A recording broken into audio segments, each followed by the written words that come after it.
بسم الله الرحمن الرحيم. الحمد لله رب العالمين، والصلاة والسلام على رسوله النبي الكريم سيد الأنبياء وخاتم المعصومين وعلى آله وصحبه أجمعين. أما بعد، فأعوذ بالله من الشيطان الرجيم. بسم الله الرحمن الرحيم. صراط الذين أنعمت عليهم. صدق الله مولانا العظيم، وبلغنا رسوله النبي الكريم الأمين. إن الله وملائكته يصلون على النبي يا أيها الذين آمنوا صلوا عليه وسلموا تسليما. الصلاة والسلام عليك يا سيدي رسول الله وعلى آلك وأصحابك يا سيدي يا حبيب الله. الصلاة والسلام عليك يا سيدي يا نبي الله وعلى آلك وأصحابك يا سيدي يا نور الله. اللہ رب العزت جل وعلا کا کروڑ شکر ہے کہ اس کریم نے ہم سب کو آج کی مبارک نشست میں شرکت کی سعادت نصیب فرمائی. اللہ تعالی ہم سب کا حاضر ہونا اور اس کی توفیق سے جو کلمات خیر بجا لائیں، جو اعمال صالحہ کیے جائیں، جو سماعت کیا جائے، وہ کریم اپنی بارگاہ میں قبول و منظور فرمائے. آج انشاءاللہ عزیز انتہائی اختصار کے ساتھ حضرت سیدنا امام مالک رحمۃ اللہ تعالی علیہ ان کی شخصیت کا آپ کے سامنے تذکرہ کرنے کی سعادت حاصل کریں گے. حضرت امام مالک رحمۃ اللہ تعالی علیہ زمانے کے اعتبار سے اور فقہی درجے کے اعتبار سے دوسرے درجے پر ہیں. حضرت سیدنا امام اعظم ابو حنیفہ رحمۃ اللہ تعالی علیہ وہ زمانے کے اعتبار سے اور فقہی اعتبار سے ان کی حیثیت مقدم ہے.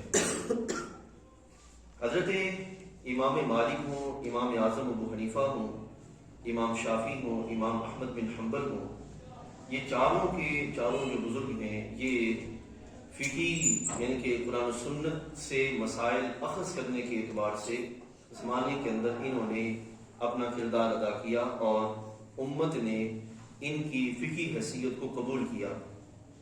ایسا ہرگز نہیں ہے کہ صرف یہی امام تھے یا یہی ائمہ فقہاء تھے اور ان کے علاوہ کوئی فقیہ موجود نہیں تھا. نہیں، بلکہ یہ ہے کہ حضرت امام مالک ہوں، امام اعظم ابو حنیفہ ہوں، امام شافعی ہوں، امام احمد بن حنبل رضوان اللہ علیہم اجمعین، یہ وہ لوگ تھے کہ جن کی کوششوں کو، جن کی کاوشوں کو اللہ تعالیٰ کی بارگاہ میں اتنا پسند کیا گیا اور جن کے اخلاص کو اللہ تعالیٰ نے اتنی قبولیت بخشی کہ اس وقت کے جتنے بھی ائمہ تھے وہ ستارہ بن کے اپنے اپنے وقت کے اعتبار سے تو ان کے کام آگے بڑھے لیکن دوام نہ مل سکا. جن کے کاموں کو دوام ملا اور جن کے کاموں کو زمانے نے قبول کیا اور وہ عام ہوتے چلے گئے، وہ صرف یہ امام باقی رہ گئے. حضرت امام اعظم ابو حنیفہ، امام مالک، امام شافعی، امام احمد بن حنبل رضی اللہ تعالی عنہ. حضرت امام احمد بن حنبل، حضرت امام مالک رحمۃ اللہ تعالی علیہ، آپ کی شخصیت اس اعتبار سے باقی ائمہ سے ایک انفرادی حیثیت رکھتی ہے کہ آپ نے علم حدیث اور علم فقہ کے ساتھ ساتھ آپ کا عشق رسول علیہ الصلوۃ والسلام میں انداز ایک اپنی انفرادی حیثیت رکھتا ہے، جداگانہ انداز ہے آپ کا. ابھی میں وہ آپ کے سامنے رکھتا ہوں. حضرت امام مالک رحمۃ اللہ تعالی علیہ مدینہ شریف کے امام ہیں، یعنی آپ کا جو لقب ہے وہ امام دار الہجرہ ہے، یعنی کہ رسول اکرم صلی اللہ علیہ وسلم کی جو جائے ہجرت جگہ ہے اس کو دار الہجرت کہا جاتا ہے. اور آپ جو ہے مدینہ طیبہ کے امام ٹھہرے.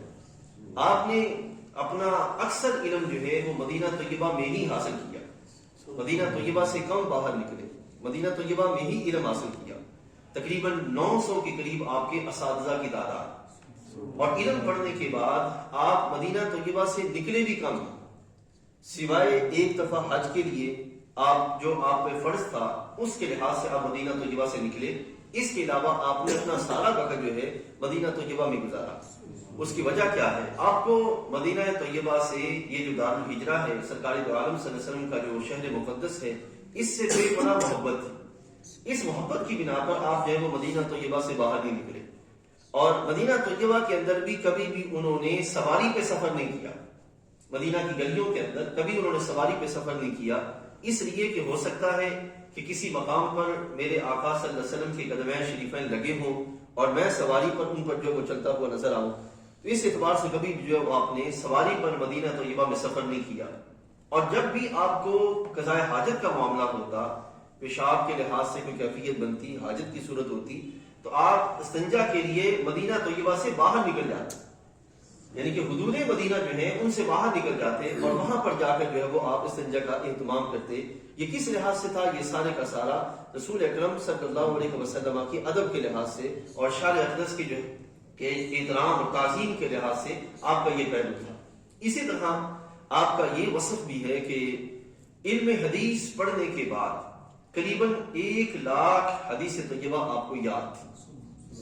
1,00,000 حدیث طیبہ، 900 اساتذہ سے آپ نے علم حاصل کیا اور قریباً 1,00,000 حدیث طیبہ آپ کو یاد تھی.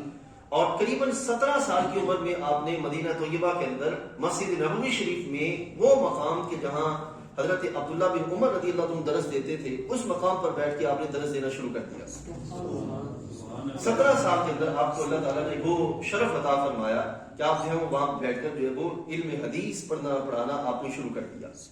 اور اس سے پہلے جب آپ زمانہ طالب علمی ہے آپ کا، تو اس وقت آپ کی غربت کی کیفیت یہ تھی کہ آپ اپنے گھر کی جو چھت ہے، چھت کی جو کوڑیاں ہیں، یعنی کہ وہاں پر جو شتیر ہیں، ان کو بیچ کر کتابیں خریدتے اور علم پڑھنے کا اہتمام کرتے. یعنی کہ وہ لوگ جو آگے چل کے زمانے میں امام بن کے چمکتے رہے، ان کی ابتدائی جو زمانہ ہے وہ اتنا جو ہے وہ قسم پرسی کا زمانہ ہے کہ آپ جو ہے وہ جو شتیر ہیں ان کو بیچ کر کتابیں خریدتے اور خرید کر جو ہے وہ اپنے پڑھنے کا اہتمام کرتے. لیکن یہ مشقتیں تھوڑے دنوں کی تھیں. کچھ ہی وقت کے بعد نتیجہ ایسا نکلا کہ آپ یمن سے آئے ہوئے جبہ پہن کر جو ہے وہ درس دینے کا اہتمام فرماتے تھے. یعنی کہ جو وقت بدل گیا. یاد رکھیے قرآن مجید کا اصول ہے، اللہ تعالیٰ فرماتا ہے فَإِنَّ مَعَ الْعُسْرِ يُسْرًا إِنَّ مَعَ الْعُسْرِ يُسْرًا، کہ ہر تنگی کے بعد آسانی ہے، ہر تنگی کے بعد آسانی ہے. تو جو علم کی راہ پہ آتا ہے ابتداءً اس کو قسم پرسی کا جو ہے وہ سامنا کرنا پڑتا ہے، لیکن اس کے بعد اللہ تعالیٰ اس کے لیے دولت کے دروازے کھولتا ہے اور آسانیوں کی راہیں پیدا فرماتا ہے. حضرت آج کے طالب علم کے لیے یہ چیز سمجھنا ازحد ضروری ہے، خاص طور پر جو دین کا طالب علم ہے اس کے لیے پہلے وہ کوشش کرے، اس طرف محنت کرنے کا اہتمام کرے. خلوص کے ساتھ جب وہ محنت کرے گا تو پھر اللہ تعالیٰ اس کے لیے اسباب بھی پیدا فرما دے گا. ٹھیک ہے، تو یہ ہے کہ آج کے طالب علم کے لیے یہ سیکھ سمجھنے کا بھی اس چیز کا اہتمام کرنا چاہیے. حضرت امام مالک رحمۃ اللہ تعالی علیہ آپ ادب رسول علیہ السلام میں ایک انفرادی حیثیت رکھتے ہیں. مسجد نبوی شریف میں ہیں اور بیٹھے حدیث شریف کا درس دے رہے ہیں.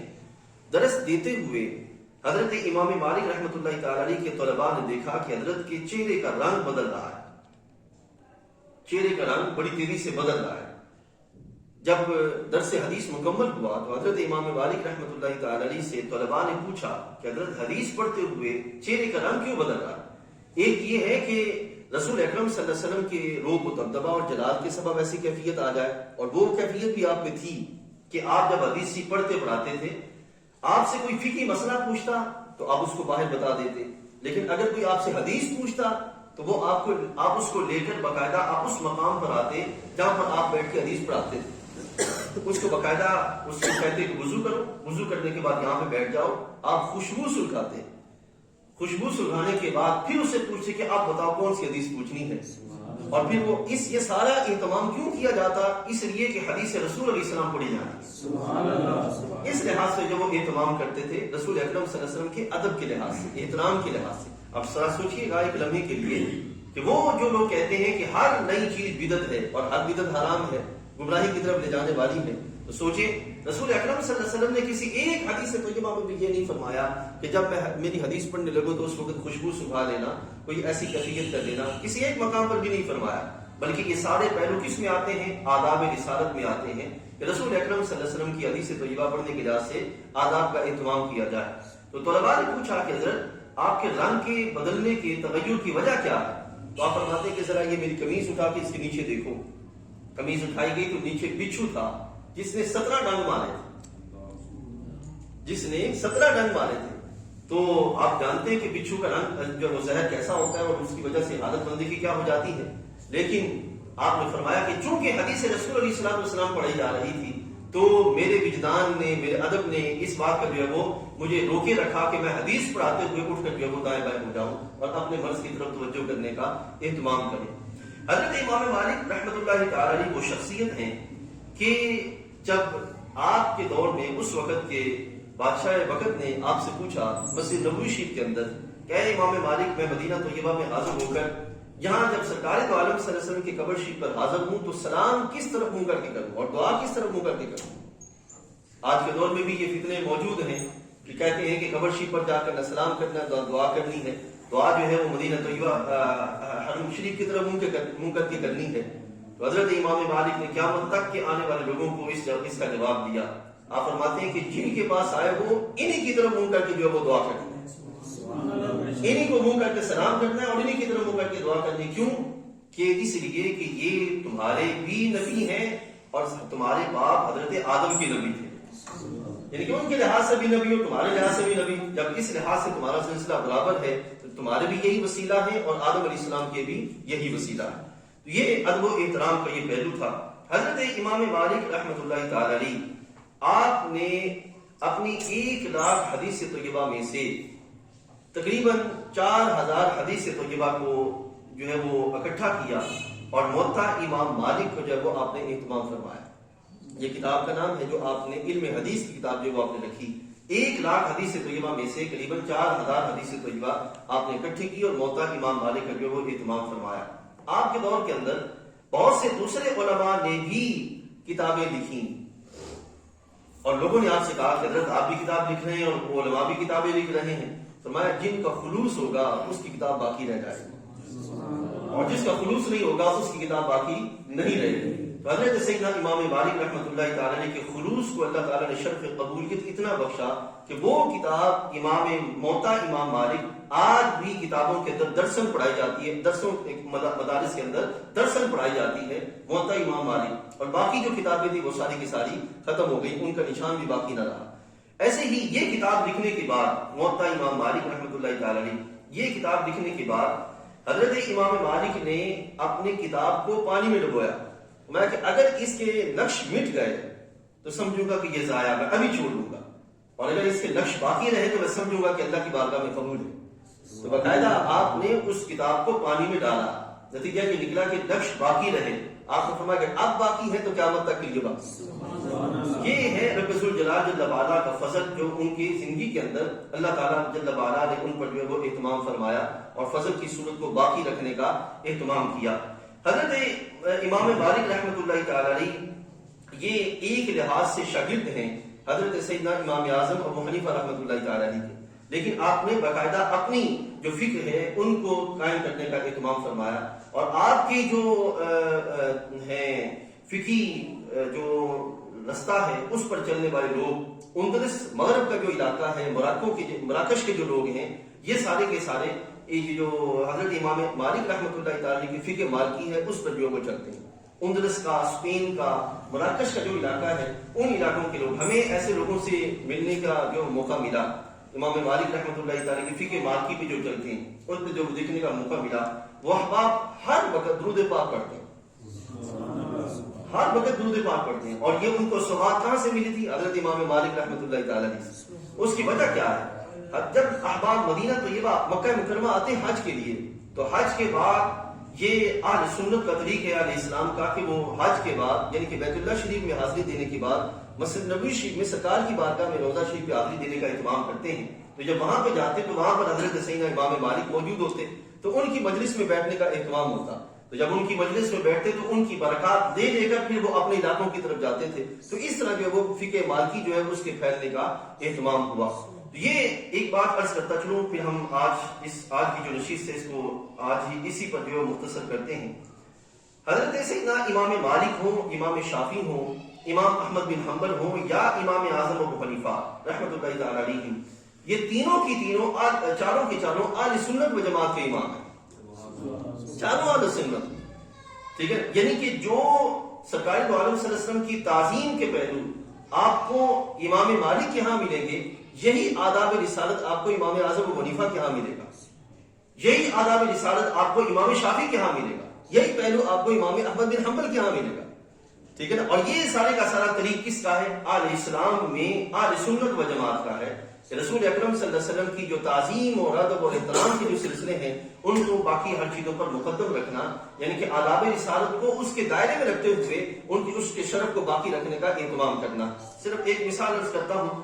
حضرت سیدنا امام شافعی رحمۃ اللہ تعالی علیہ کی قمیض تھی اور رسول اکرم صلی اللہ علیہ وسلم کے منہ مبارک تھے امام احمد بن حنبل کے پاس. حضرت امام احمد بن حنبل کے صاحبزادے فرماتے ہیں کہ اکثر ایسا ہوتا کہ میرے ابا جی سرکار کے منہ مبارک کو لے کر ہاتھ میں کبھی اپنی آنکھوں پہ لگاتے اور کبھی ہونٹوں سے لگاتے، اور اکثر اس کیفیت کے دوران آنکھوں سے آنسو جاری ہوتے اور سرکار کی بارگاہ میں درود پاک پڑھتے رہتے. اب یہ انداز کس کا ہے؟ امام احمد بن حنبل کا رحمۃ اللہ تعالی علیہ، جو کہ حضرت امام اعظم ابو حنیفہ سے قریباً 100 سال بعد ان کی ولادت ہے، تو ان کا جو ہے وہ انداز ہے. یعنی کہ جو انداز آداب رسالت، اور حضرت سیدنا امام اعظم ابو حنیفہ رحمۃ اللہ تعالی علیہ آپ کے بارے میں یہ ہے کہ جس مقام پر آپ بیٹھ کر درس حدیث شریف دیتے تھے اس مقام پر کبھی آپ نے ٹانگیں سیدھی نہیں کی. صبح سے شام تک بیٹھے ہیں، بندہ تھک جاتا ہے اور تھکنے کے سبب بندہ جو ہے وہ اپنے دائیں بائیں کا سلسلہ کر دیتا ہے ٹانگوں کے لحاظ سے. آپ نے کبھی ٹانگیں سیدھی نہیں کی. تو کسی نے پوچھا کیوں؟ فرمایا کہ مجھے حیا آتی ہے کہ جہاں بیٹھ کر میں درس حدیث دوں اسی مقام پر بیٹھ کر میں اپنی ٹانگیں سیدھی کروں. یہ آداب رسالت ہے کہ رسول کریم علیہ الصلوۃ والسلام کی حدیث شریف کا ادب کرنا، سرکار کی حدیث شریف کا اہتمام کرنا. تو جو احترام آپ کو امام مالک کے ہاں ملے گا، یہی امام اعظم ابو حنیفہ کے ہاں ملے گا، یہی جو ہے وہ آپ کو حضرت سیدنا امام شافعی اور امام احمد بن حنبل رضی اللہ تعالی عنہم کے ہاں جو ہے وہ ملے گا. یہ خاصہ ہے آل سنت و جماعت کا. رسول کریم علیہ الصلوۃ والسلام کی تعظیم، ادب و احترام، آپ کے شرف کے جو پہلو ہیں ان کو ہمیشہ باقی رکھنے کا اہتمام کرنا. آج معذرت کے ساتھ ایک مصروفیت آن پڑی، مجھے جو ہے وہ آج اس گفتگو کو یہیں پہ ختم کرنا ہے. تو انشاءاللہ عزیز اگلی جو نشست ہے وہ آخری نشست ہوگی، اسی موضوع کی آخری نشست ہوگی، اور اس میں فقیہ اور مفتی کا مرتبہ اور مقام شرع کے لحاظ سے کیا ہے وہ میں آپ کے سامنے بیان کروں گا. انشاءاللہ عزیز کوشش کیجیے گا باقی احباب جو نہیں آ سکے آج ان کو بھی دعوت دی جائے، ان کو بھی جو بلایا جائے، کیونکہ ضرورت اس چیز کی ہے کہ جو اپنی طبیعتوں کو جو احکام شریعہ ہیں ان کے تابع کیا جائے، اپنی طبیعتوں کو احکام شریعہ کے تابع کیا جائے. ٹھیک ہے، پھر برکات ہیں، پھر فوائد ہیں دنیا میں اور آخرت میں. ٹھیک ہے نا انشاءاللہ عزیز. کل انشاءاللہ عزیز جو یہاں پہ شب معراج ہے، ویسے بھی جو ہے وہ مجالس ہوتی ہیں یہاں بھی انشاءاللہ عزیز جو سلسلہ ہوگا احباب کوشش کریں اس سلسلہ میں جو ہے وہ شریک ہوں. اللہ تعالیٰ جل وعلا سب کا حامی ناصر ہو. سارے ادھر فاتح پڑھ لیں پھر جو ہے وہ دعا مانگیں.